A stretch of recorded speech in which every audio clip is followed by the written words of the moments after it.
Good morning. Morning. Is that good enough? You can hear?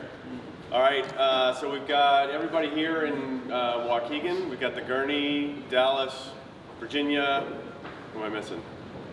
And Trustville teams on online. If you cannot hear or see the presentation, I guess message either Tristan or Griffin, who are going to monitor the chat and try to get you guys some support if you need it. So, good morning. Thank you guys for being here. Good to see this is a fuller crowd than we had last time, so it's exciting. So we get the quarterly meeting. See if this works. Good. You see what I'm seeing? Yes. All right. So agenda today, we got service awards, and we're doing them a little bit different. We've grown to a size that we can't recognize everybody every year. So we're going to do 5, 10, 15, 20, and after 20 you get recognized every year because you're a grinder and you should be recognized every year. ERP project, we're going to review the 2022 results, so I'm going to give a little summary of kind of the year-to-date so far, and then Paul Kay is going to go into the details for our results for the year so far. Tim is going to cover the ERP project and give an update on that. Mick is going to go over NPD and new product development, what's going on for each of the different brands within the company. And then we'll close with question and answer. So Harold, get your questions ready. Where's Harold? Get him going. Okay. All right, so service awards first. So we're going to recognize our 5-year folks. So we got Nicole down in Trustville. We've got Xavier in Dallas. Griffin in Trustville, and Griffin was with EBSCO before us. If you all think Griffin's not been here 5 years, he was with a different EBSCO entity, so you get credit for the whole thing. And then we got here with us, we got Kim and Kyle. That looks like your high school picture, Kyle. 5 years ago. So if you're recognized on this list, any of those 5 people, please stand up and let's give them a round of applause.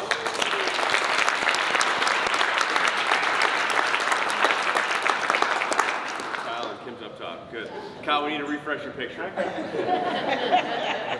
Just saying. All right. 10 years. We got Thomas down in Trustville and Janessa. Is Janessa here today?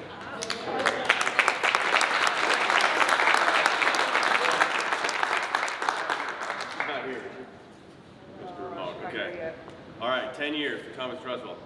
And drum roll. Elvira, 21 years. I hope the folks in Gurnee are giving her a big round of applause and a slap on the back. What you didn't know about Elvira, or I think to pronounce it as Elvira, if you say it correctly, I don't usually. She has a second job, or at least did when she first started with Luxor. She was a product model. So that's our 2006-2007 Luxor catalog, which is very hard to get if you're one. Just for a close-up, there she is, back in her first days working at Luxor. Nice. Putting boxes together. That's the back of what I guess our 2006 and 7 Luxor catalog. So, congratulations, Elvira, and thanks for 21 years. Let's give her another round of applause.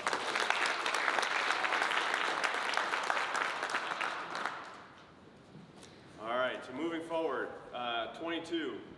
It's been a tough year. I'm going to start with the employee survey and then go through our high-level results and some of the challenges we're seeing. So for the employee survey, this is the best results we've ever had for the employee survey.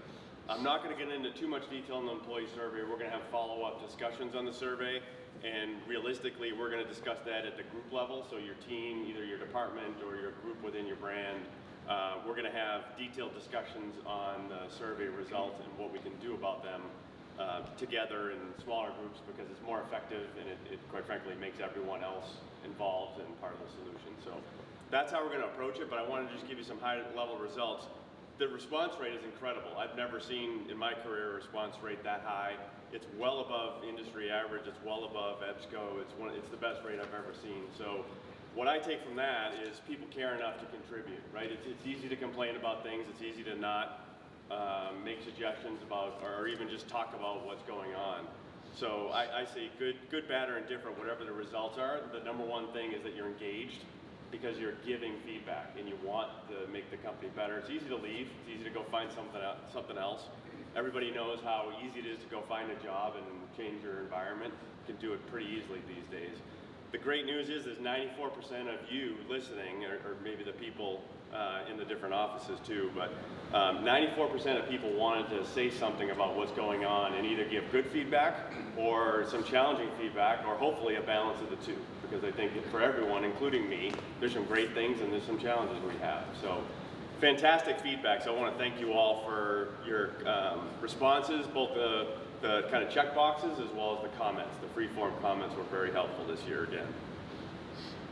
Overall engagement rate is 81%. That's pretty good. I think the EBSCO overall, as you can see there, is the company overall, so that's 86%. Not quite doing as well as EBSCO, but I think whenever you look at employee survey results, there's always a time frame within which the results are given, and everyone has their own different time frame. So when I sit down to do an employee survey, am I thinking about how I feel today? Or am I thinking about how this week went, or how this month has been, or how it's been since I last filled out that employee survey a year and a half, 2 years ago? And everything in between. And every one of those answers is correct, but everyone's got their own frame of mind for how they do the survey. So one of the reasons why we need to dig down into the details of the survey is to really get at what were people feeling when they said the answers that they said. And that's much easier done in a smaller group than if I were to ask you right now, like, what's the problem with this? Who's going to raise their hand? There might be a few brave people, but it's more difficult. So we're going to address those in smaller groups. But the great news is 81% are favorable. That's the green line in this graph. When you add in the neutral, and I hope no one feels really neutral, is hopefully either a good or a bad general feeling, but when you add the 81 to the 13, that's 94%. That's a really, really positive group, and you've only got the 6% that are unfavorable, and we'd really like to figure out what's making those people feel so unfavorable and move them at least into the yellow, if not in the green. This is not meant to be read, it just gives you a list. This is a sorted list of all the areas. So management, customer-centric, teamwork, all the different kind of categories that you answer questions around. And as expected, if you sort it by the most favorables, the bottom two, every employee survey that I've ever done in every company I've ever worked for, not just here, same thing with EBSCO, same thing with the industry when the consultants read us these results. Communication and compensation, always the bottom two. Every time, every survey ever done. And why is that? Because it's always something that could be better. You could always have better communication, you could always pay more. But all those things are a balance. So what we look at for these two specifically, the bottom two, we'll focus on those in the group team discussions, and it's how do you move the needle. So for compensation, it's like, holy cow, it's so bad, it's awful, look at all the red and the yellow. It's actually better than it was last time. So when we ran that survey last time, it was 2 points worse. So we've moved the needle. We haven't moved the needle much, and it's also from a compensation standpoint, it's a challenging environment. So when you look at EBSCO and the company and how do you run the company and balance paying everyone a fortune versus making money, which is why we're here, and balance that, the environment that we're in is one in which wages are very strongly pressured upward, and you all know that, it's part of life. So for us to remain steady and actually make an improvement in that area while the whole world is really rising in terms of wages and wage inflation is pretty good, but it's not good enough, and we can do better. So we're going to look at each of these areas as teams. So it's accountability, job fit, career development, growth and development, as I mentioned, communication and compensation, but we're going to look at all of them because some have gotten better, some have gotten worse, and there's things we can do in each one of them. I will send out a PDF of this so you can take a look at what the individual scores are, but we're going to go through this as a group with your team in the next month or two. So you'll have more detail on that. So next steps, I mentioned we're going to be looking at the overall results. All the managers will look at that together, and then we're going to develop a plan that each manager goes out with their team and has discussions. Each team will then be asked to discuss a couple of areas that they want to focus on and come back with recommendations, and we're going to treat it like a project plan. So there's going to be an accountability around, okay, what does this group want to talk about? We want to talk about communication. So we're going to track. We're going to come back with 3 recommendations that we can implement to improve communication. Is it communication in terms of how we're doing as a company, like this kind of communication? Is it communication between departments, like, you know, we never know what's going on in that group, and how could that be improved? Or is it what's going on across all of EBSCO, and I never know that? Again, what's the frame of reference for the communication being a challenge? Let's figure out what that frame of reference is, and then put some things in place to improve it. So this is not a fix it, we're done kind of thing. This is an always evolving process. This is why we do this every couple of years to track where we're moving the needle and what needs more attention. So just want to give you a flavor of what's coming there. And everyone will be part of the improvements if you want to be. So I challenge every one of you to be involved in that discussion and be as transparent as you can about what's working and what's not. Fiscal year 2022 goals. These are the key numbers. So at the beginning of the year, these are the numbers we talked about. Nothing's changed. So our sales goal, $124.5 million, 12.5% growth from last year. Keeping in mind, we're seeing a big inflation. You all know there's been price increases and cost increases from suppliers. So it's not 12.5% from the same quantity we sold last year. If you think inflation's up 8 or 10% and we put through an 8 or 10% price increase, you only really have to grow 2% because that's the top line sales number. And inflation is pushing that up. So you could do a price increase. So don't think of that as having to grow 12.5% new business. That's 12.5% total sales. Significantly helped out by inflation and cost increases. 2022 profit goal, 4.7% increase from last year. So not a huge percent increase, not looking for anything magical to happen. Our normal increases are much higher, but we knew inflationary times were gonna come. We're gonna have a lot of challenges around freight, employee wages, everything, prices of everything are going up. So we didn't predict a 10 or 15% profit increase. It's a very reasonable number. And then make capital investments. So that's everything from the ERP system to plant equipment, forklifts and trucks and things we use, to some of the software we use, and some big investments in tooling, both for new products as well as some of our older carts and other products that need to have their tooling refreshed every so often. So how are we doing? It's been a tough year so far. The first 2 quarters have been hard. They've been really hard. You guys saw in the all-company profit announcement, we're not even close to making our numbers so far on profit. The good news is we are profitable, we are making money. So in a lot of cases when companies aren't doing well, they don't make money at all. We're making money, we're just not making enough as we thought we would. The other good news is the trend has been higher. So Q1, which starts in July, so July, August, September, was pretty slow. Q2 started an increase, and especially in November, December, and now January, the sales numbers are trending up. That's usually when we trend down. Luxor as a whole, overall, historically, December, January, February have been really the lowest months. We're actually trending up right now. And that's a huge, to me, indicator that things are gonna be better in Q3 and Q4. What are the challenges? COVID, everybody knows about it, the global pandemic. It did not just end, it didn't just stop. We were planning on offices to be totally reopened. As you guys know, we're not fully reopened. Tons of offices, especially in the major cities, are still closed and don't really know when they're going to reopen. They keep pushing out. That's really curtailed things like desk sales. So where our normal desk and office sales have been, they're gone. We're not really selling anything into those categories or anything specific. Nowhere near what we thought we would. So that's really challenged us. And then who's heard of Shipageddon? So Shipageddon has continued to drag on. And what does that mean? In just a couple of quick details, and then I'll go over to Paul for the more information. If you look at our categories, and on this screen, it's basically showing each of our categories from the most change in sales to the worst change in sales. So what's weird is that this is really shaken up. Desk and tables is usually our biggest category and our fastest growing. It's nowhere near that now. A lot of that is the overhang. That's the product category that at the beginning of COVID we were selling like crazy. And then I think as everyone bought their stay-at-home desk or bought their desk that they needed in the office, that demand is really curtailed. What's been going like gangbusters are things like side tracks, attachable monitors, charging stores. So schools have come back, everybody knows that. So a lot of the stuff that is sold in the school industry, education industry, are really selling and have really picked up, and those were dead last year. Those are dead when the schools were partially or fully closed or hybrid learning. So a very interesting mix here. And again, part of our biggest challenge is the miss on the desk category has really hurt us overall. But what's great is that some of these other categories have really stepped up. Edge power, sidetrack especially, have really covered a lot of the miss on the desk category or some of the ones that are more challenged. Shipageddon, inbound freight delays. Who's heard about the freight delays? Everybody heard about the freight delays? Everybody's frustrated with it. Just want to give you an idea. This was, I think, back in October. How many ships were waiting to leave, and the added time waiting to leave, and then the added time waiting to unload. Add that to the freight rates. So where we used to pay $3,000 or $4,000 for a container, we were paying this summer $20,000 for a container at times.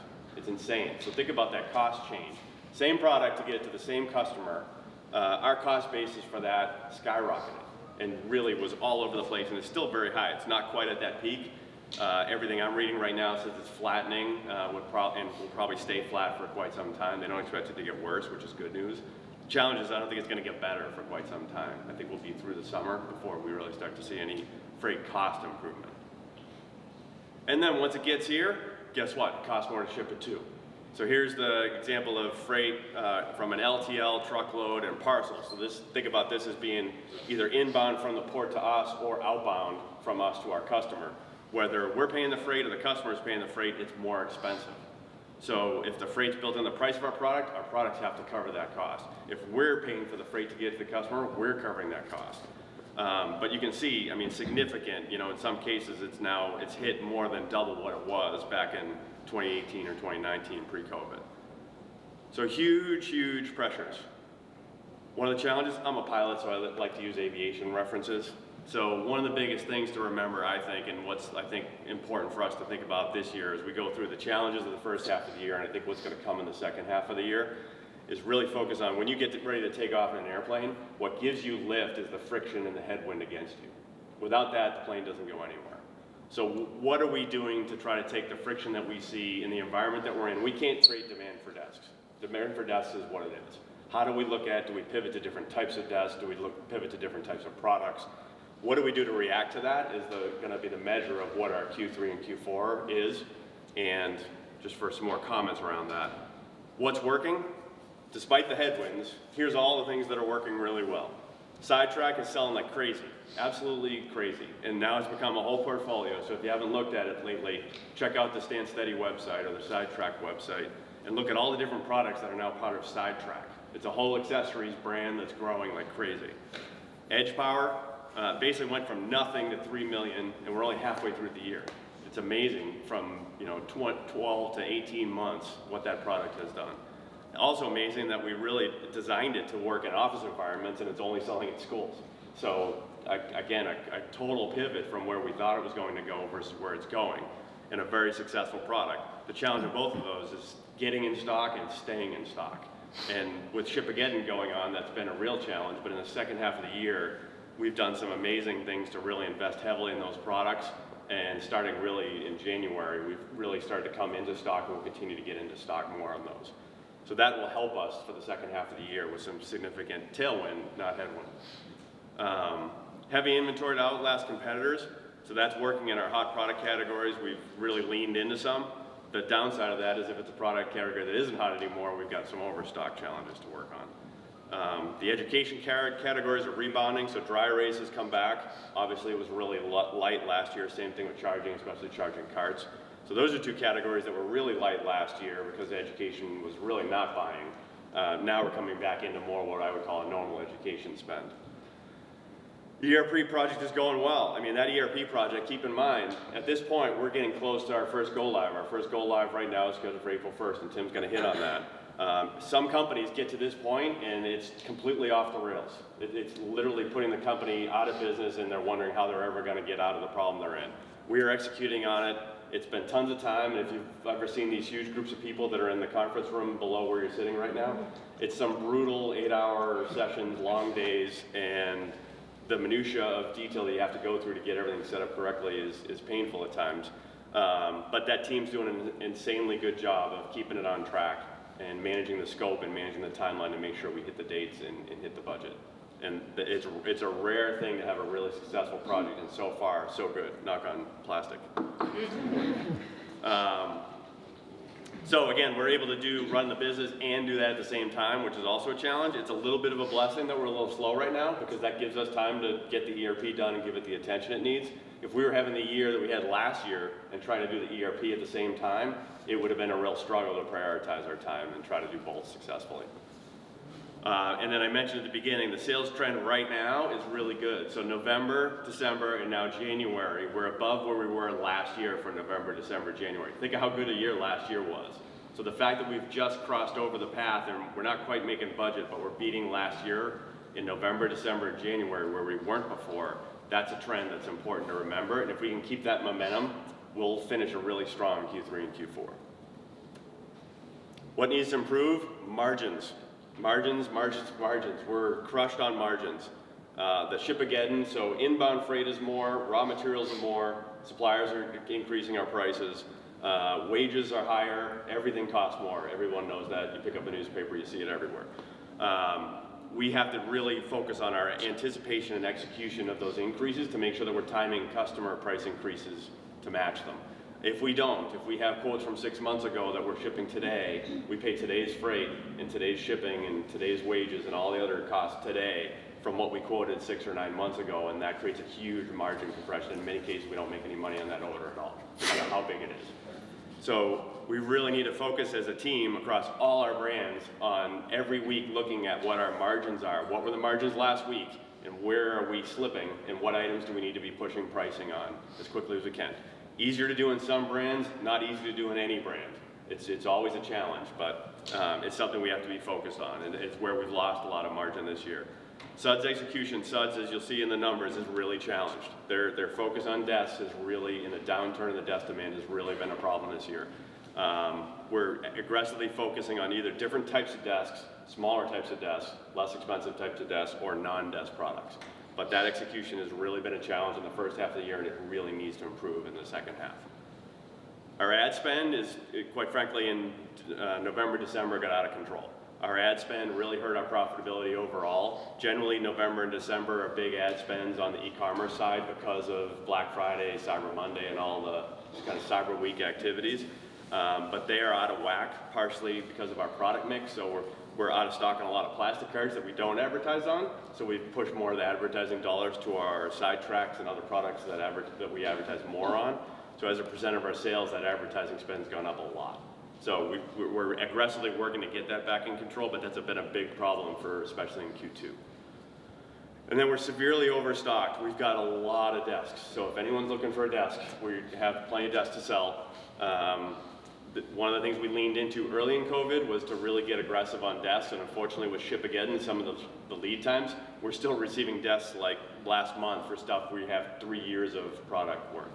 And couldn't stop the PO. You can't cancel a PO once it's on the water or once it's been manufactured. But we're working to do things like trying to move them at low margin, bulk deals. The reseller teams are looking at some, not quite liquidation, but how do I just move the product at cost so we don't have a big write-off. Those are the challenges. So Paul's going to get up and talk about a little bit more of the detail with some more numbers versus the commentary, but I wanted to just give you guys a lead into kind of how I see things before Paul gets into the numbers. Down is the...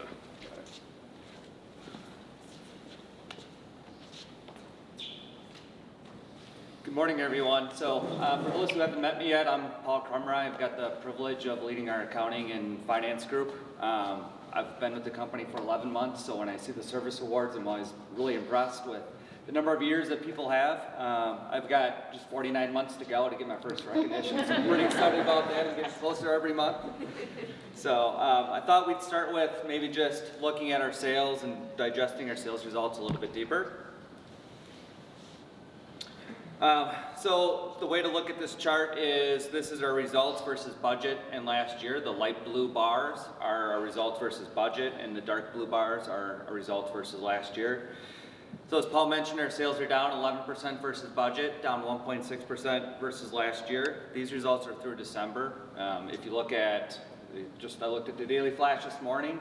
In the month of January, we beat last year by 15%. So our sales are actually coming back, and we're in line. We're flat to where we were last year, and we were on track with what we had budgeted for the month. So it was a really strong month, just over $10 million in sales. So it was a good month overall. At a business unit level, you can see that we've had mixed results, where Luxor and Suds were both below budget, and last year, where Stand Steady and Quick Boost significantly exceeded budget in last year. Now, Luxor and Suds make up about 2/3 of our overall sales, so that's what's going to bring down the overall company sales below budget as well.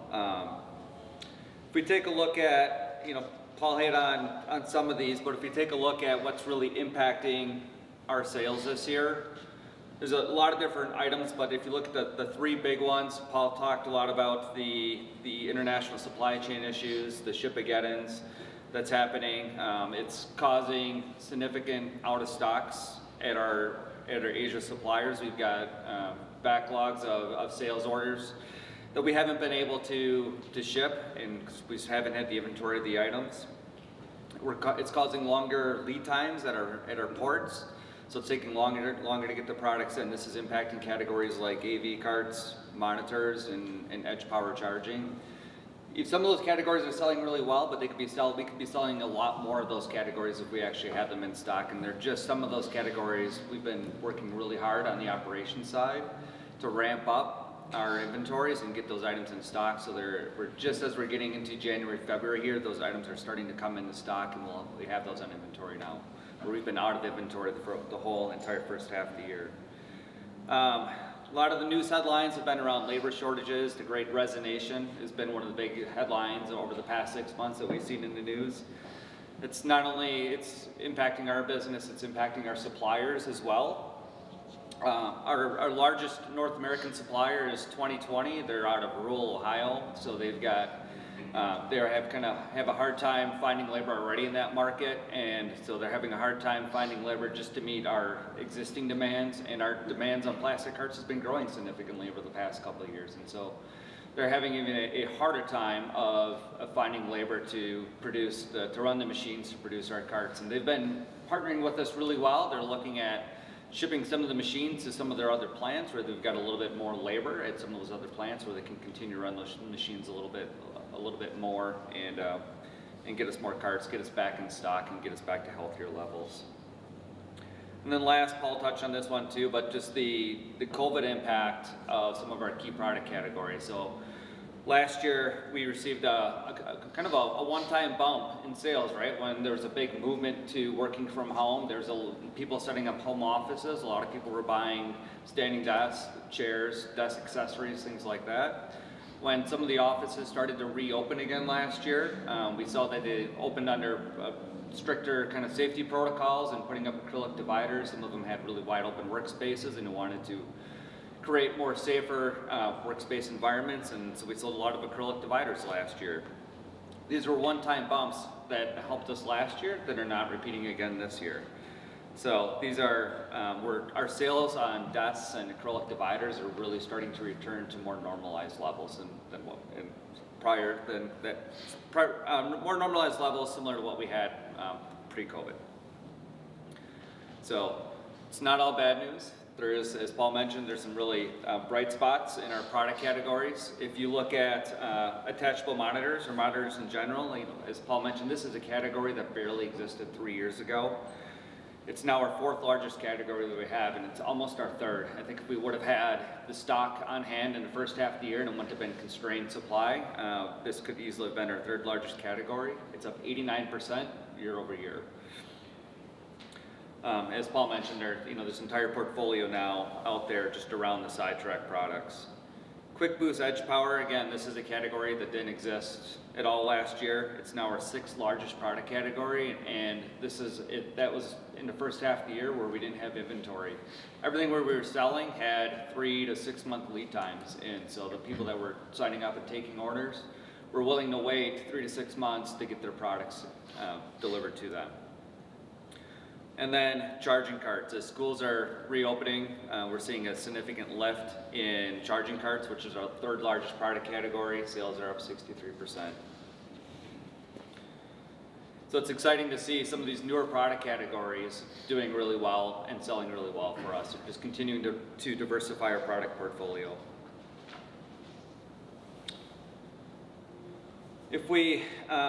One of the things I like to look at, and a lot of other companies and CFOs like to look at, is they like to look at what is their sales growth, taking out the COVID year, taking out the anomaly of the COVID impact. So this chart is looking at our sales growth, not versus last year, but versus fiscal year 20. And so over a 2-year time period, our sales growth is up 33%. So really strong results over a 2-year time period. 3 of our 4 business units all had really strong growth. We've got Luxor Reseller up 18%, Stay and Steady's up 162%, and Quick Boost is up 21%. So when you're looking at overall results, you kind of want to take out the COVID impact, how are we doing over a longer time period, and look at our overall trends. Again, really, really impressive results over that time period. If we shift to profits, As Paul mentioned in his email, we were only able to achieve 33% of our budgeted targets this year in the first half of the year. Only Quick Boost was ahead of their budgeted target number. We'll get into the drivers again of that a little bit. Paul touched on a lot of these, but Luxor achieved 48% of its budgeted target. Stand Steady's at 87%, and then Quick Boost was over 1,000%. So we kind of budgeted flat profit for Quick Boost. Wasn't really sure which way it was going to go. It started to turn the corner in the second, like Q4 of last fiscal year, and it's really done a nice job and really taken off in the first half of this year with the Edge Power sales. When we look at our overall sources of profit for our total company and for coming from each one of our business units, Luxor reseller delivered 88% of the overall total company profit versus a target of 82, and then Stand Steady delivered 11 and Quick Boost delivered 7. Luxor is still a significant source of the total company profit. Our goal is to really do a better job of diversifying our profit pools, and we want to keep our profit coming from Luxor, but we want to add additional profit coming from our e-commerce businesses as well as Quick Boost. We're going to be a little bit less reliant on Luxor and just a better diversification across the board of our profit. So what's impacting our profits this year? I think Paul did a nice job on hitting on most of these, but the first one is going to be softer sales. So when our sales are down, our profits are going to be down as well. As we mentioned earlier, our sales are down 11% versus budget, 1.5% versus last year.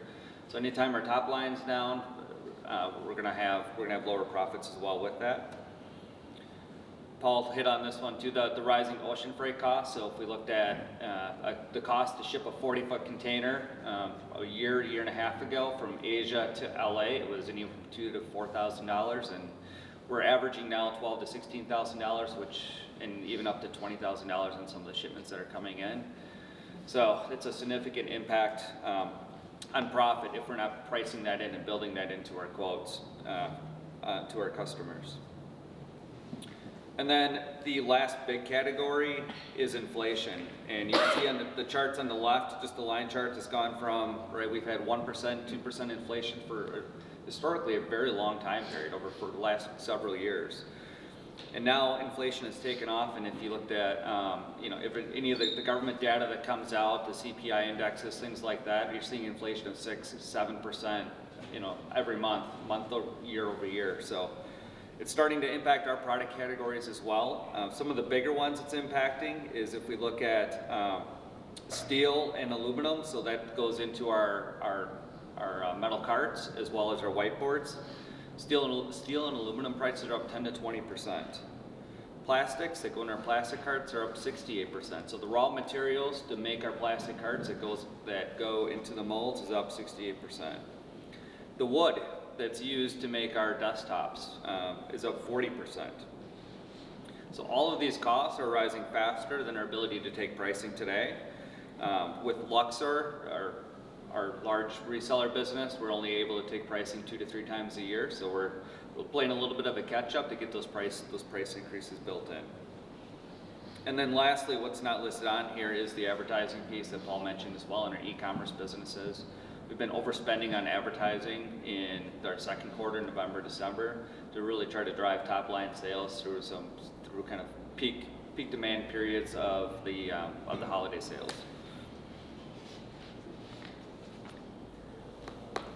So what are we doing to try to offset and get our profits back on track? Can anybody guess from looking at this chart what we're trying to do? So all business units are aggressively taking price increases. Since January 1st, I think every business unit has taken a 5 or 10% price increase across the board on average across their products. Really looking to offset those rising commodity prices and get our margins kind of back on track to where they were. So we're already starting to see the margins improve. We've put in weekly tracking around our profit margins. I think we've seen a 2 or 3 point increase already in our profit margins, and I think we'll be well positioned to return our profit levels back to historical levels in the second half of the year. So aggressive on pricing, managing our ad spend a lot tighter as well in the second half of the year. We should be well positioned to get back on track with our profits. So that's all I had. Thank you very much.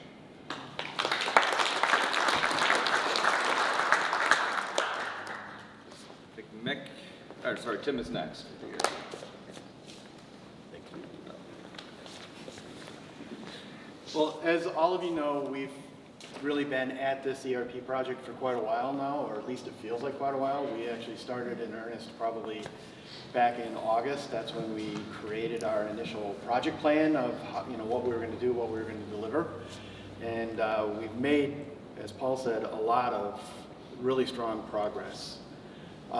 As with any large effort like this, there's been a lot of change as we've moved through the project, and we have learned more things, and we've made some adjustments.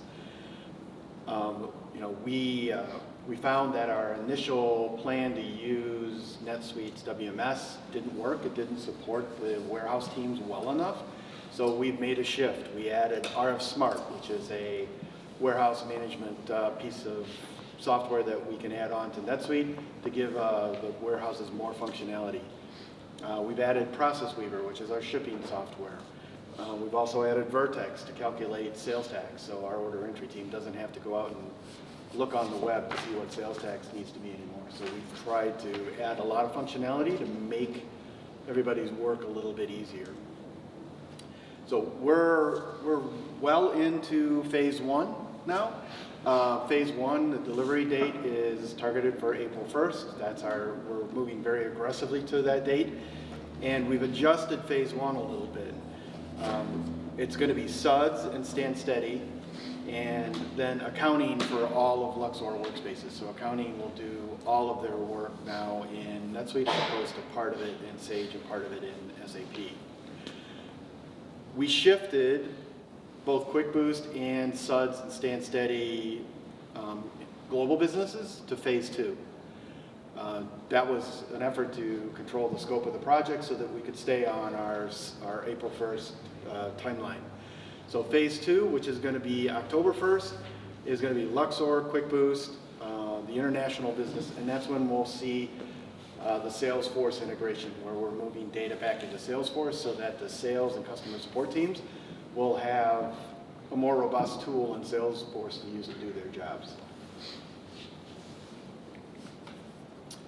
So there's three pillars to any large project like this we can manage. One is timeline, one is budget, and one is scope. We've worked very hard to manage timeline. It was very important to the whole leadership team, to the organization, to make sure we stayed on time, and this project didn't become kind of a lifetime effort for us. So we've worked very hard to do that, and to do that, we've adjusted both budget and scope. So we're still on track for timeline. We're going for April 1st. All that said, if we get to March and it looks like it's a risk to the business, we're not going to do anything that's going to risk the business. We don't want to be the company that makes the newspaper because we shut down the business while we're doing an ERP project. That you've probably all seen those. It's happened a lot of times to a lot of different companies. We've got a commitment that that's not going to be us. We're more important. It's more important for us to keep the business running. So we're trying to take a very realistic view to our release date. The budget, we're on budget. We've spent what we expected to spend and are moving along nicely on budget. Paul doesn't necessarily agree with me, but he thinks I'm spending too much money. Scope, like I said before, we've kind of de-scoped some things or moved things to phase two. We also took out some scope, some automation that we thought we were going to need, and as we moved through learning more about the product, we figured out that we really don't need some of the automation we thought we needed. It added more complexity than it did value to the overall implementation. So we've moved away from some of those. And we deferred some of the stuff that was unique to Luxor, like EDI and Click Here to Shop with Salesforce. We've moved those to phase two, where we are going to be more established and more comfortable bringing those things forward, all in an effort to lower the risk, lower the scope of the phase 1 release. All that said, we've still got a lot of stuff that's going in to phase 1. There's a lot of brand new data. We're cleaning up a lot of things from Sage. So it's still an enormous undertaking that we're going through. So what's up next? Next steps, UAT, user acceptance test. This is when we actually get into the system. We're going to work through the system with our scenarios. You know, how does our business run? And we're going to test the system. This is unlike the walkthroughs where we've had a lot of people in the team room downstairs walking through the system with walkthroughs. Those were all very guided by our implementation partner, MHI. So they would come in, they would kind of walk us through. It was as much us learning the system as us getting some experience with the system. This time around, it's all us. They're going to be there to support us, but it's all us. We're driving the system. So we're going to work through things. So that's the effort. We're doing data loads now with Sand City and Suds data to get things cleaned up so that we've got a system that's operational. We're finalizing all the configurations. We're doing functional test as part of the function. That's week 1, and that's when we're really looking for a lot of participation across the organization. And I encourage anyone that wants to participate in UAT, talk to your manager, please. The more participation we have, the more people looking at the system, the better off UAT will be for us, and the more solid our system will be come April 1st. So if you want to participate in UAT, we encourage you to talk to your manager, and we'll get you involved in being able to get into the system and actually get your hands on some of our data and being able to do things. Integration testing is week 2.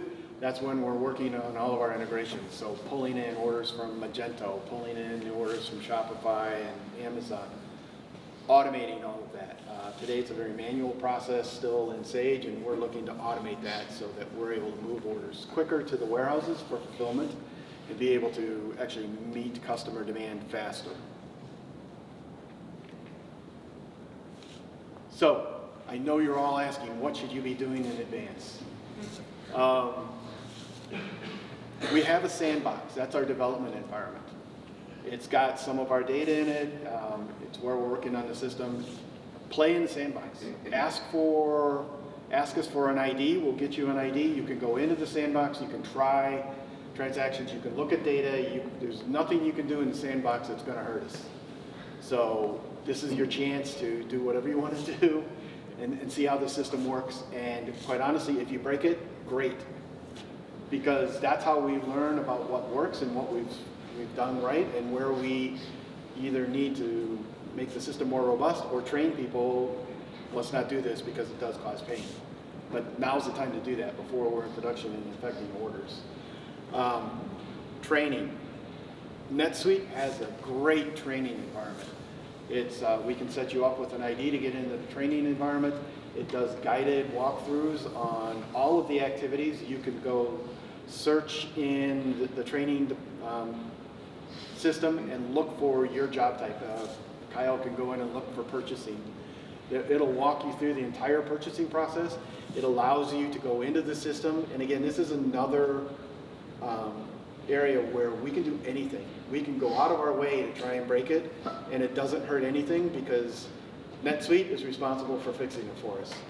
So it's easy for us to go in and try and do anything that you want to do. So encourage everyone, get your hands on it now, because that gives you comfort, knowing what's going to go on when April 1st comes around. So it just, experience builds confidence, and confidence is important when we're going live. Yeah. The real speaker. Surprise! Thanks. few things to bring to your attention. First of all, the title of this slide, Navigating Cumuli, is the title of the mindfulness program that will be offered to every single one of you that's specific to dealing with change. We are going to be going through a lot, and it is a very personal experience in many ways. And in that vein, I would love to invite you to try something new. If you haven't been a part of mindfulness, if you have been a part of mindfulness, to go ahead and spread the word about anything that you think has been helpful to you about practicing, because it will give you the opportunity to have a sense of what am I actually experiencing, what's the truth, how do I want this to go. So that brings me to what will you contribute to the story. In our kickoff meeting over the summer, we had a fun activity that we did where we built a story one word at a time. And in the last company meeting, I shared that story with you all, and it was very comical. So that's an example of what we're talking about, but each one of us has a very significant role in creating our very near future and creating our present experiences as well. And each one of us has a piece that we hand to the next person who has something to do with it, who hands it to the next person who has something to do with it. And that's how our story gets written. So one of the questions to ask yourself is, how would you like to experience this change? And design that for yourself. There's a lot that's going to be different. How do you want to respond? Also, keep in mind, SAGE does not define you. As excited as we may feel to say bye to SAGE and all of the challenges that we have experienced with that, in a lot of ways, our basic processes and the expectations of how our day is going to go revolves around SAGE. But that doesn't mean that that defines your worth. You're here, you were hired here, and nobody knew anything about SAGE, most likely. There may be an occasional peppered person who'd heard of it. But you're here because of your knowledge of the business, your understanding of our business processes, and your ability to problem solve together. That's what we're really doing. It doesn't matter what the system is that's doing it, other than the fact that the system we're moving to is to increase our effectiveness, enhance our experience, and give us more creativity to meet strategic goals. So remember that. You're here because of your worth, not because of what you do in SAGE. And finally, just like Tim was introducing, preparation can really be a huge, wonderful tool for you to feel confident in this new environment. Confidence is born through preparation. You're going to perform the way you train. If the training has been absent, then the performance will be poor. So if you have any anxiety about what UAT may look like or what Go Live is going to look like, practice now. We have those tools for you, so go ahead and open up a ticket so we can get you signed up if you haven't logged into NetSuite or the learning portals, and set aside 30 minutes every day. Talk to your manager perhaps on the approach of how you would like to practice. That is the biggest portion that I think we all have control over, is being able to get in there and know how things look, kind of like picking your house or moving into a new house. We have no idea what it's going to be like to actually live in that house, but you can go and you can see where things are and view it and take a look at what the design is and how you get from one place to another and which light switch does what. Do that while you go into the sandbox. It will be very beneficial. So please practice. Ooh, I went backwards. The next opportunity, other than UAT, which Tim I want to back up. Please, if you're interested in being a part of UAT, let your manager know so that we can invite you and get you involved. The next opportunity beyond that will be a lunch and learn for Project Cumuli. And in that lunch and learn, we will be able to offer you a knowledge of how is this transition really going to work? What portions of things will be in SAGE? Does that affect me if I'm part of wave 1? How do I log in? Where am I logging in each day? What am I looking for in which system? And those types of questions will be answered. So we're really looking forward to that. So thank you for being a part of this, and I will invite you all to mindfulness, and it's completely optional, but very much encouraged. Thanks, everybody.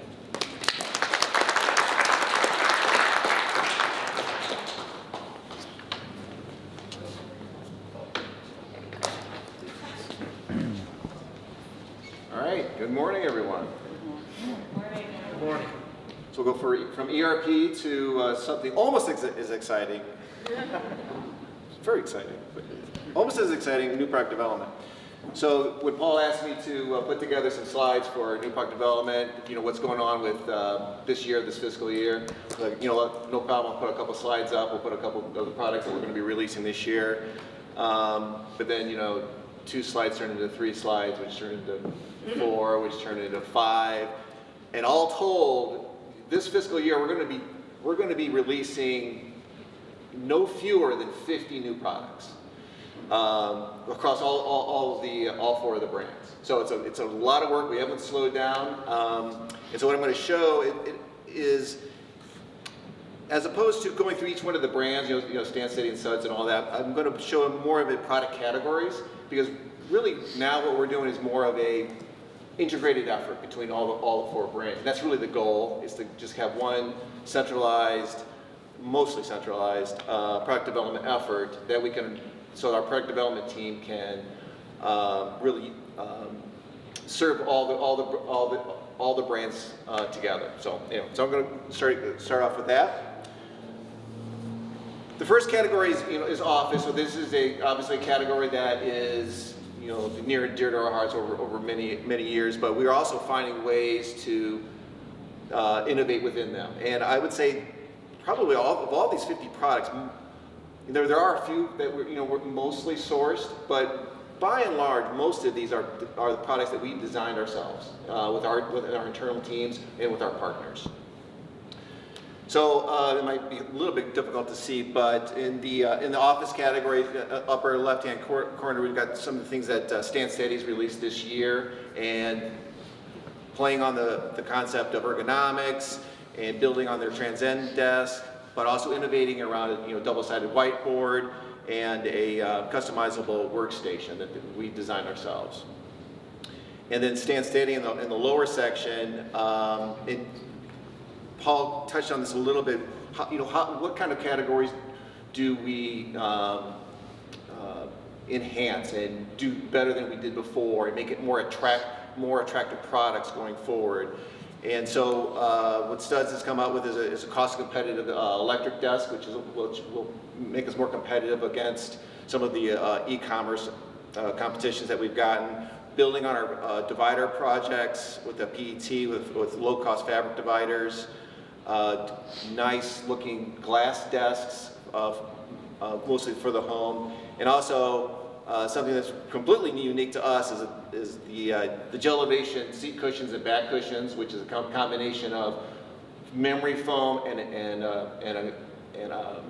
honeycomb gel that we put together. No one else has done this before, and these are things that we just released in the last couple of months. Other themes that you'll see with Suds is looking at natural materials. So we're coming out with bamboo desks and some other ones you'll see on other slides. Looking at other trends for air purification, which is kind of just testing that out as a trend. And I've got this next one on the right-hand side listed as Luxor, but Suds is also selling these modular room dividers, which we're really excited about. So this landed a few months ago, and it's really starting to take off already.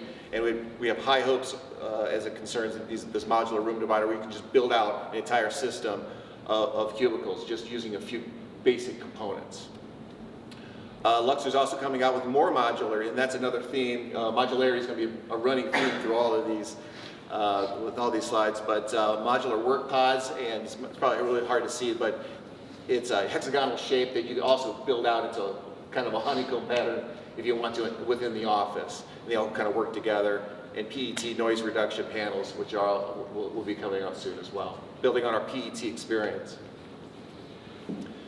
And then home office. So, and there's a lot of overlap between what's going on with home office and regular office, but again, trends with work from home is that people want to be able to work wherever they want to within the home, using space is a constraint. So we're looking at smaller desks, more mobile desks, things that can be put away and put out, and basically work wherever you want to work within your home. So that's what Stand Steady's done quite a bit with these lightweight desks there, and Studs is also doing something along those lines. The let's see, in the lower left hand, you'll see, again, looking at natural materials, wood grains, things that are much more appealing to consumers in their home, as opposed to what we've traditionally had aesthetically is more, more corporate looking, all black desks. We're trying to get away from that completely and, put together things that are going to look more comfortable in the home. So plywood, bamboo, wood grain, also the smaller desks along those lines too. So those are the themes around the office and home office. On the Luxor side, this is a continuation of what Luxor's been doing over the last year, is really focusing on education. And so the products that we've got here are modular, but also they all look very similar. They're part of a bigger system. They aesthetically they look similar with the similar colors. So building on the MBS build system that we have, the reading and writing station is going to be coming out very soon. We also have a cubby system coming out in a couple of months. It's already on order. Teacher lab tables, all building on the MBS bin system that you can move around, put it together. They all snap together, and you can kind of build your classroom as you please. So the other thing I want to mention is, because it's also a growing category, is charging cabinets. So we've got another project that will be coming soon, is modular charging cabinets, where you'll be able to take basically a 10-bay charging cabinet and build up and down and across, so you can build on multiples of 10 bays, which holds laptops and tablets. So you can go from a 10 bay up to 40 or more if you want to. So that's pretty, that'll be an exciting category for us. And also we have some USB charging ports that are coming out as well later this year. More Luxor trends. So this is a warehouse project. So really just starting on this one, but we're going to have a handful of warehouse-focused products. So maintenance carts, storage systems, shop desks, workbenches, mail carts, all of the things that you would need in a warehouse. And this is just kind of the tip of the iceberg. We have a few more that are also in development, but these are the ones that we really see as landing this year. And I would say probably one of our biggest priorities, if not the biggest priorities, is around technology. And a couple of the speakers today have already mentioned, what's going on with Sidetrack. We continue to build on that. The one that's on the screen, which I think Paul had on his as well, was that going from a single screen on your laptop to double screens. Stand Steady is continuing to build with bundles and new products. Really exciting things going on with Stand Steady and Sidetrack. And one of the newest products here, which might be hard to see, but it's the Quick Boost Smart Locker. And so this is something that's going to be coming out in the next couple of months. And it's a smart locker that allows mostly enterprise systems that have, or enterprise customers that have employees that have devices that need to be stored and tracked. And what was shown here is a 5-bay, but it can also be modular and expanded up to 20-bay units.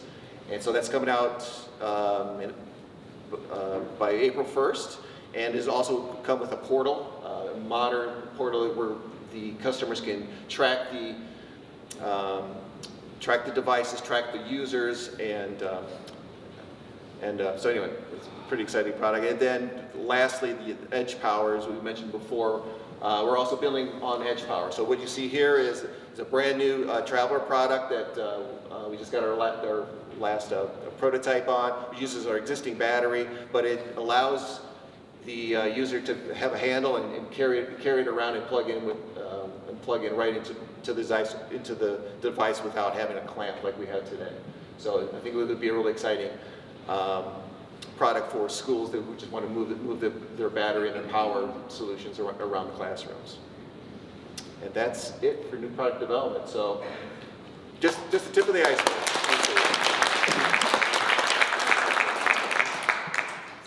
Want to get your mask? I'm not supposed to touch it. Maybe. All right, we got QA. Yeah, so that's it, folks. Hopefully we're running, we got a few more minutes. Those of you who have to leave, you can leave, but I'd love to have question and answer. Any questions? Versa.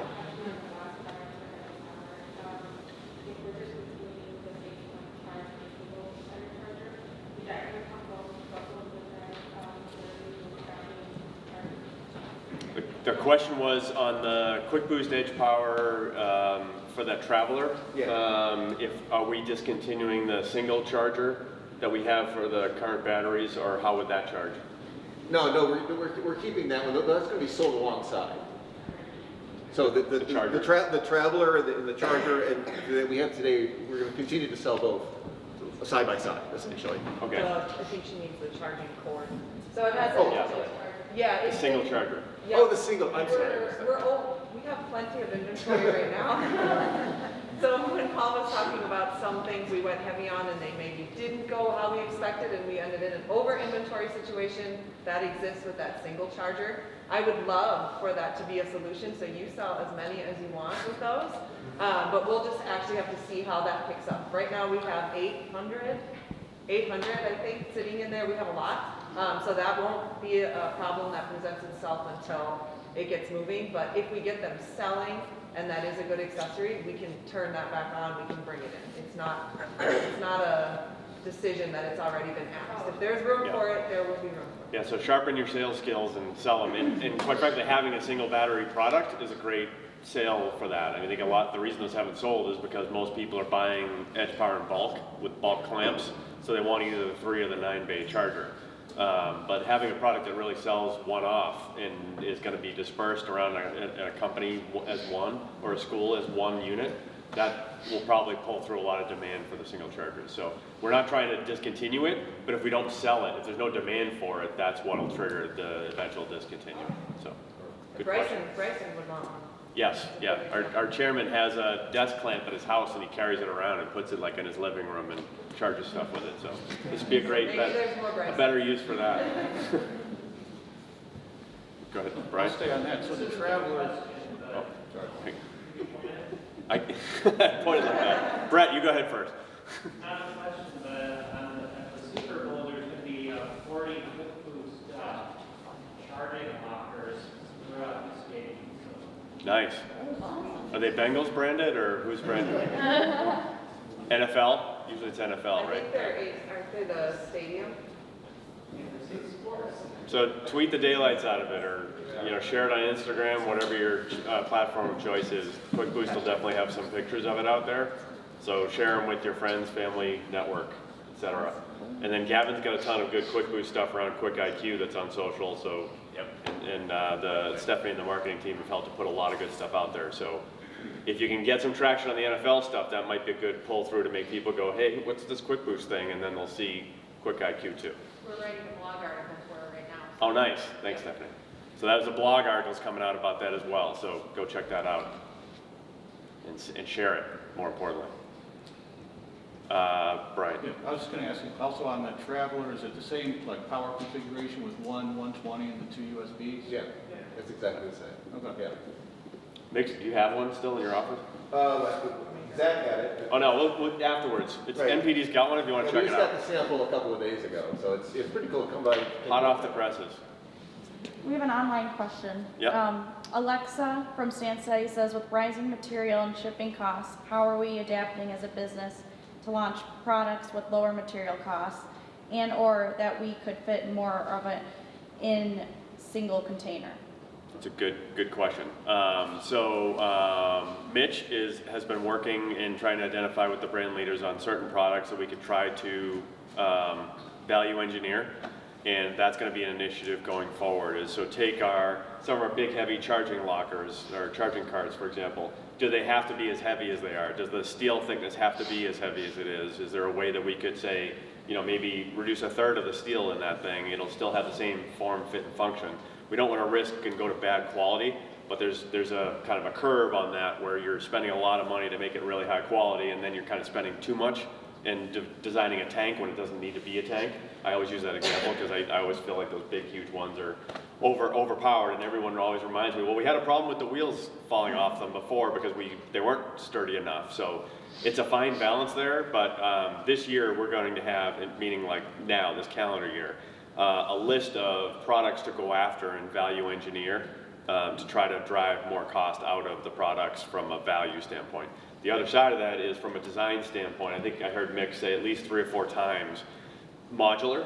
So instead of one big system like the lockers, instead of one big 32 device charger or one big a divider board, we're going to have a lot of modular stuff. So instead of a big unit, it's going to be 10 blocks of that make the big unit if you want to, but that can ship in smaller components. Much more effective, fits better in a container, fits better parcel shipping versus having to be LTL, and much lower damage rate. So we are really looking from a design standpoint to make everything smaller, almost everything we can do possibly to get into parcel shipment and safely ship on parcel is much better. It'll fit into Amazon FBA, it'll be safer on the road, we won't get overcharges, we won't have nearly as much damage. So small modular is definitely the driver for that, which will help as well. Any other in the chat? No. Okay. Other questions?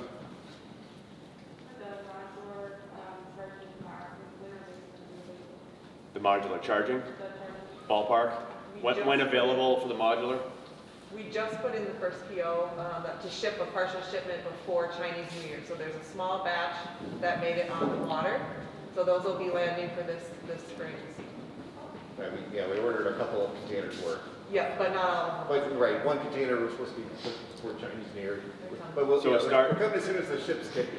So I'll start in the spring and then heavier in the summer, mid to late summer? Okay. Don't worry, the new product sales meeting is happening in February. So you'll get a lot more details. The company slides are a little ahead of the launch process that we generally go through. Other questions?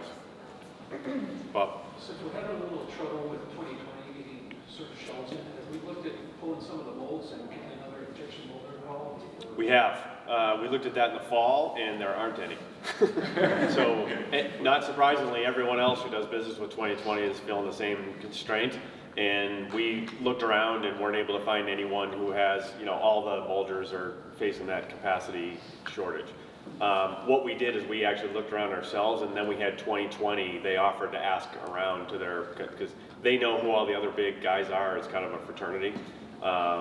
And because they're so overburdened with business, it's not like one doesn't want to give it to the other. They want to make their customers happy. So they were able to find one, and they actually offloaded some other less critical customers to that third party to give us more throughput. And we've got more throughput. It's not fixed, but we're already seeing some pretty significant improvements in 2020 output. But they've moved a number of their machines to their Bluffington plant, which is more, I wouldn't say it's an urban area, but it's a lot more urban than where they are in Holiday City.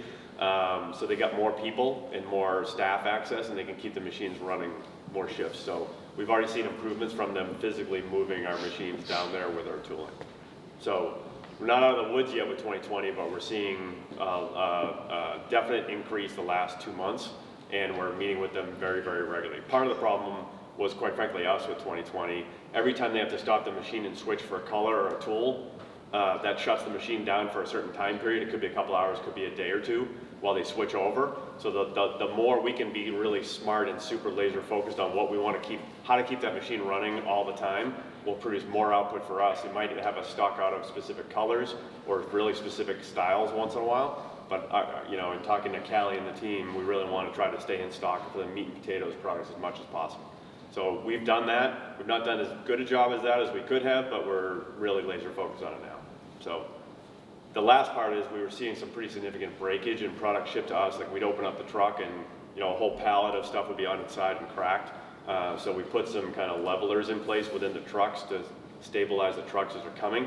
We were seeing, I think, a 15-16% damage rate on one specifically, and we got that down to like 3 or 4 in the last month.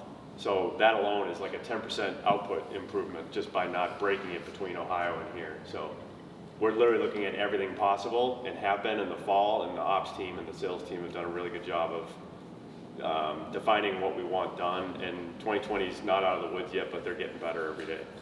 So hopefully you guys are seeing that in the sales orders and the back orders flowing. It's not fixed, but it's a lot closer. If you need any guinea pigs for any products, I would like to test out the gelatin back. Nice. We do. I'm sure I speak on behalf I of. was wondering. Lori would love to test out the craft table. I know that for example. I know when she saw that, she was like, ooh, a craft table. I haven't had. So Mick will correct the gelatin. It's gelivation. Is the trademark. I think somebody else or Jello already has that. But yeah, so talk to Mick and Zach, and they've got a ton of stuff in the back too, as far as tables. If you go back there, They are in stock. there's a small army of furniture and stuff back there. So Great. The ERP project noted 3 project additions. Were these accounted for the time and money to add to them in the original plan? I think that would probably be the warehouse stuff. The other two are. Yeah. These plugins. Yeah, shipping, RF Smart, the process weaver and the shipping piece was identified. The RF Smart was not, because we thought NetSuite was going to do that. But we've cut out in Vertex we knew we needed, we missed it in the budget. So we weren't as laser focused in the budget as we could have been to find these other third-party softwares. The good news is we've identified other places where we don't need things that we thought we needed. So net is we're under budget. I mean, Tim was joking, Paul thinks we're over budget. Paul doesn't think we're over budget, we're under budget. we're favorable, and so far so good. We're hoping to stay there for the rest of it. I think we'll end up under. We also built in a contingency factor of 1% that this is what all the software people think it'll be, and we're gonna add in this other amount, and that's our budget to hit because stuff comes up. And just like if you've ever done a home improvement project, it's never what you think it's gonna be. It's always close, and you'd like to get it as good as you can, but we've got a contingency in there, and when you add in the budget plus the contingency, we're below it, and we intend to stay there. So, good question.